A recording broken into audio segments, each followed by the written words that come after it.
Hi. Hi. Oh, hi, Tim. You're here. I thought you should have gone like that. It is quite weird to get a response when I say hi to the camera. Although I pretty much, whenever I say hi, I kind of almost do hear like a chorus of people like speak out from the camera like, hey, Lucy. Is that that's weird? really nice. That's That's a cool thing to imagine. How about the cicadas? Are they going to be too noisy? They are noisy, but I think it'll be right because I've got a mic on. Yeah, cool. Okay, so often you know that every now and then I get a resident expert in, and today's video is all about my menstrual cycle. So, hello everybody. I'm the resident expert on Lucy's menstrual cycle. hashtag the patriarchy. Honestly. No. So he's not our resident expert. I am the expert on my menstrual cycle. I'm very much a novice. He's a novice. But like with that, we bring you a little bit of the dynamics of basically my menstrual cycle and how recent knowledge about my menstrual cycle has impacted our marriage. Yeah, that's what I thought this could be about. That's such a cool idea. Thanks, Tim.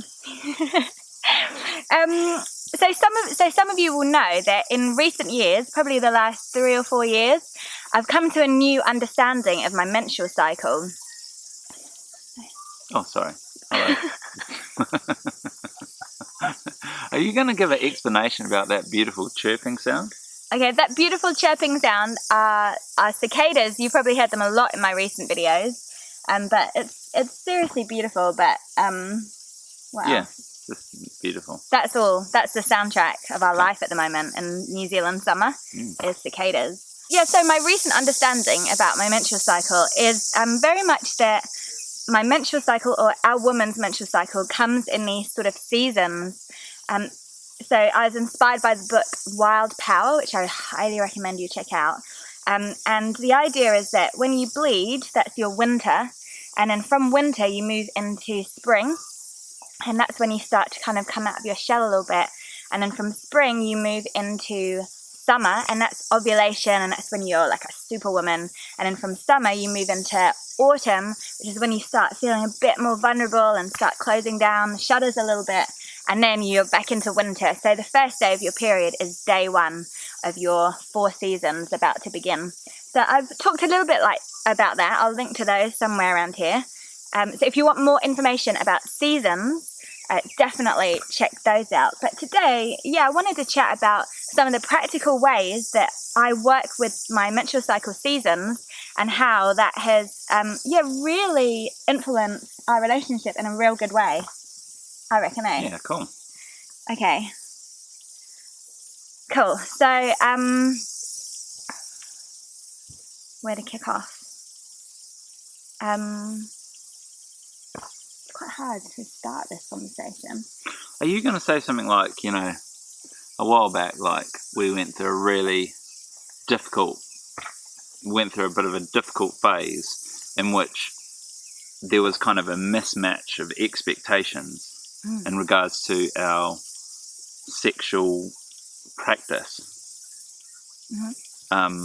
and that led to some really deep kind of frustrations and angst and stuff, and there would be lots of emotions attached to that, and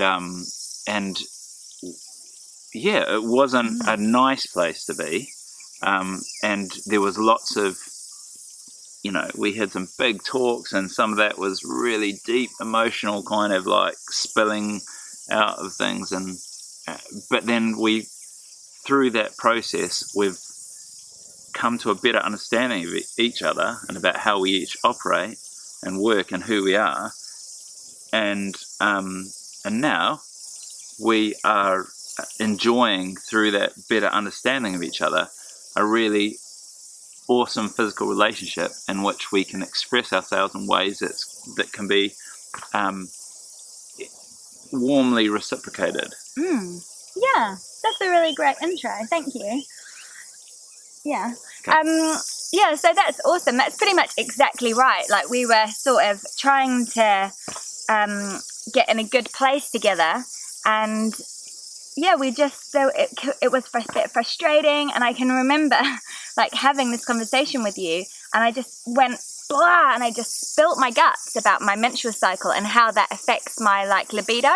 And I was like, pretty much for 10 days every single month, I want nothing to do with another human, physically, emotionally, whatever, nothing. Like the shutters are down.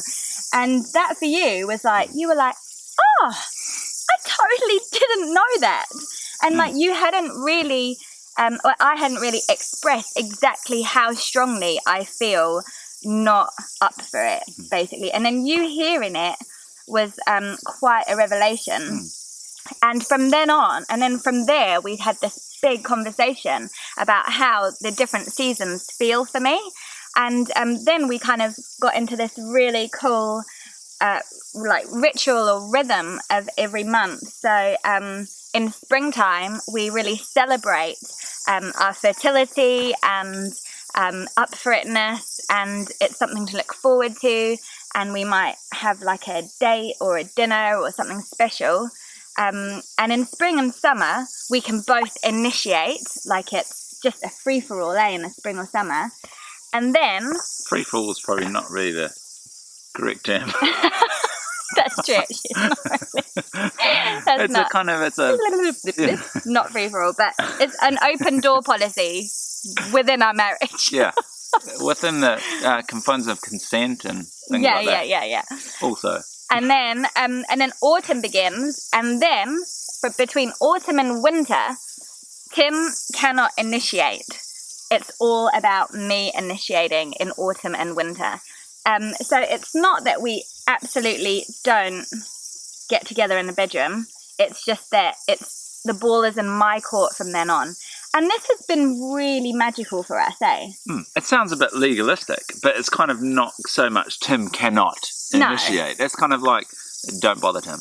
Yeah. It's a little bit more You're like... just going to feel stink. It's not like a policy. We don't have it written up, like laminated on our wall or anything. It's just... And it's actually something we sort of naturally, after having the conversation, we naturally went into that space. Yeah. But one of the things, and later I was reading a little bit about long-term relationships and libidos and everything, and I noticed that one of the things it recommended, if you're in a rut together in a long-term relationship, one of the things is to take physical connection off the table. You are not allowed to touch each other for like 1 month. And it recommended that because what that does is break any habits you have of having one person as a pursuer and one person as the pursued. So that might be the man pursuing or the woman pursuing, but basically when you have in a relationship only a pursuer, somebody who's constantly up for it, gagging for it, and somebody who's like always a little bit kind of ambivalent, is that really unhealthy, and it can really brood a lot of resentment between a couple. And so it recommended to just take it off the cards for like a whole month in order to sort of like re-establish, or to put in some boundaries where the pursuer cannot pursue, in order to just break that kind of dynamic of somebody always feeling like they're about to like, get, I don't know, where it feels like if you're the pursued, it feels like every bit of affection is just the other person like trying to bed you or something. I'm trying really hard to be subtle, rather than just being like making love. Don't want to be like that. So yeah, tell me just about so for me it's been so great, and it's really like within those sort of like gentle boundaries, we found this whole new world of like liberation and just expression and everything. It's been really cool, I reckon. How's it felt for you? What do you reckon? I think it's kind of the understanding side of things has been the important thing. Okay, so I'm not a massive journaler. I used to be, But I'm not, I do it every now and again and stuff just to kind of reflect on it. And actually, I've lost my journal at the moment. So if anyone knows where my journal is, it's a green cover. Send it through can you send it back? to P.O. Box. Embarrassing. But there was this, when Lucy and I were having this kind of big drama, kind of like big feelings around it all.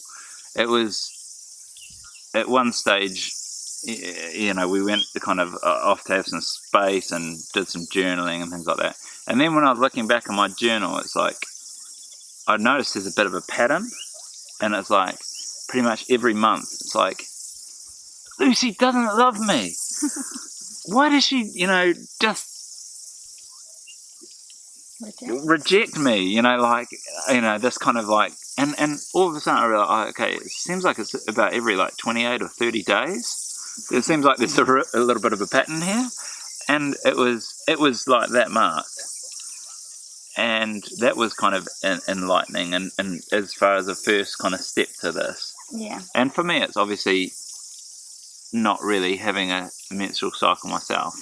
I don't really understand the ins and outs of it, and found it quite hard to kind of get a real, more than just a kind of mental understanding of it. Now I feel way more loved because I'm not experiencing the same level of rejection, because I know it seems petty and ridiculous and childish, but rejection upon rejection upon rejection, it kind of like actually breeds kind of like a feeling of not good enoughness and things like that. And it's like, I was really seeing things from a totally different perspective. We're not seeing things on the same level. Which is like, do you think having this conversation, it's a bit strange? Because on one level, you should surely know that, like, there is a period in a woman's period when they're not really up for it. Like, in theory, you kind of should know that. Yeah. And, like, it's something that is joked about a little bit. Like, oh, stay away from her, she's on her period, and that kind of thing.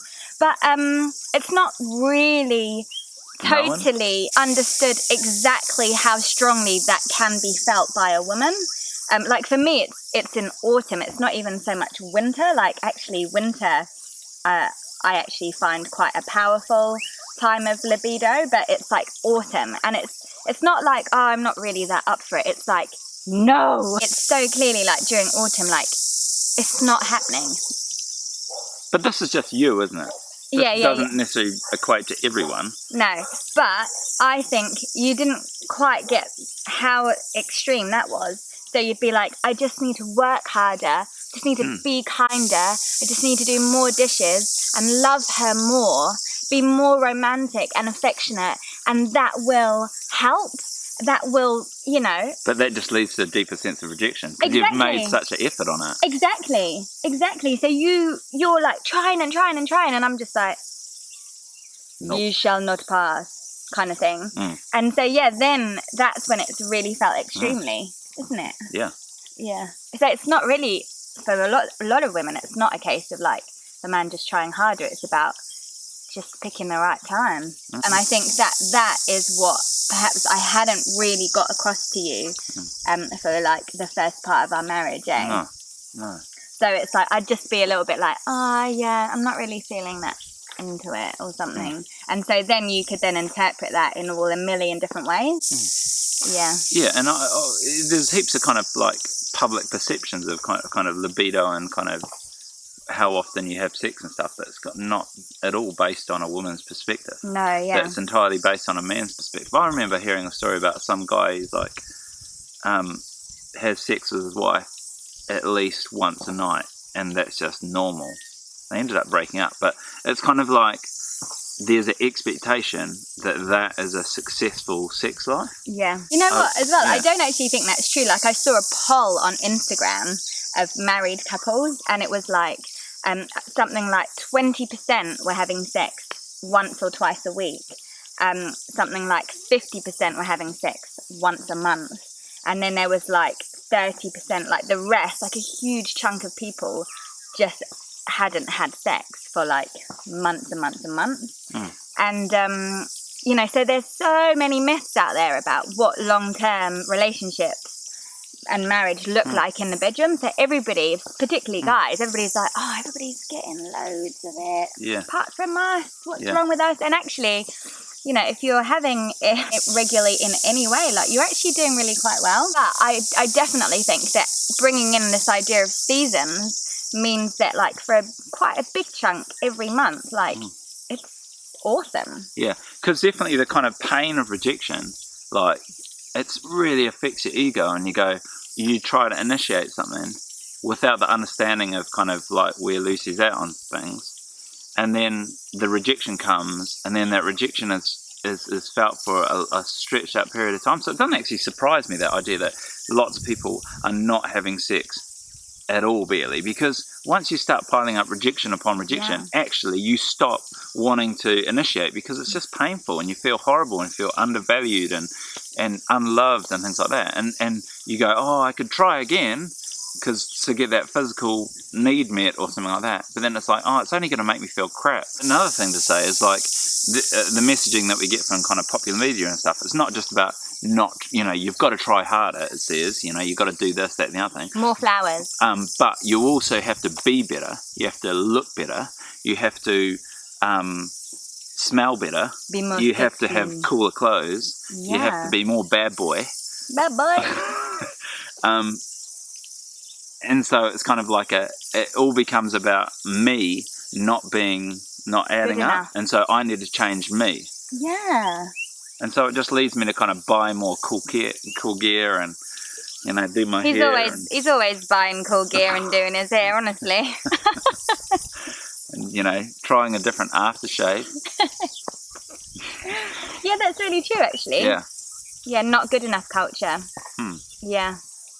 So that's a little bit of insight about how working with the seasons of the menstrual cycle, how it's really helped us. I don't know if it's at all insightful for anyone out there, but maybe. If you want to know more about working with your menstrual cycle, there's the great book Wild Power, which I really recommend. Then there is 2 videos on my YouTube channel, which I will link to. And also, I've made a creative journal about getting in touch with your menstrual cycle and seeing it as the sacred, powerful, amazing gift that it is. Sounds pretty unbelievable, but it's truly transformative, I think. And you can get that by becoming a Patreon. So that's available for $5 and up patrons, and I'll link to that below.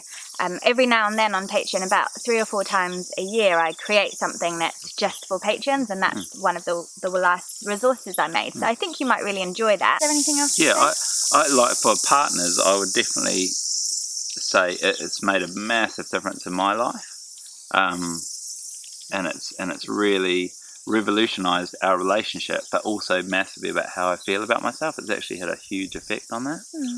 So kind of, it's funny, your journey has really kind of helped me on my journey, really. So it's our menstrual journey. Our menstrual journey. Yeah. All right, thank you so much for watching. I'd love to hear your thoughts and your comments. Love to hear about how you work with your menstrual cycle. Wherever you are in the world, much love and stay radical. Mwah. Mwah.